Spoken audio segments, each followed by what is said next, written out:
Praise the lord. నేటి వాగ్దానము: భూమి యొక్క సమస్త వంశములు నీ యందు ఆశీర్వదింపబడును. ఆదికాండము 12వ అధ్యాయము 3వ వచనము. అబ్రహాము పిలువబడినప్పుడు విశ్వాసమును బట్టి ఆ పిలుపునకు లోబడి తాను స్వాస్థ్యంగా పొందనైన ప్రదేశమునకు బయలువెళ్ళెను, మరియు ఎక్కడికి వెళ్ళవలెనో అది ఎరుగక బయలువెళ్ళెను. అబ్రహాము దేవుని నమ్మెను, అది అతనికి నీతిగా ఎంచబడెను. దేవుడు చెప్పిన ప్రతి విషయంలో అబ్రహాం విధేయత చూపించాడు. అవిశ్వాసం వలన దేవుని వాగ్దానంను గురించి సందేహింపక దేవుని మహిమపరిచి ఆయన వాగ్దానం చేసిన దాన్ని నెరవేర్చుటకు సమర్థుడని రూఢిగా విశ్వసించి విశ్వాసం వలన బలం పొందెను.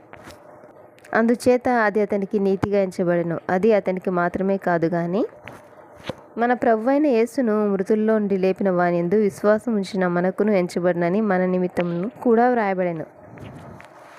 దేవుడు అబద్ధమాడుటకు ఆయన మానవుడు కాడు, పశ్చాత్తాపడుటకు ఆయన నరపుత్రుడు కాడు.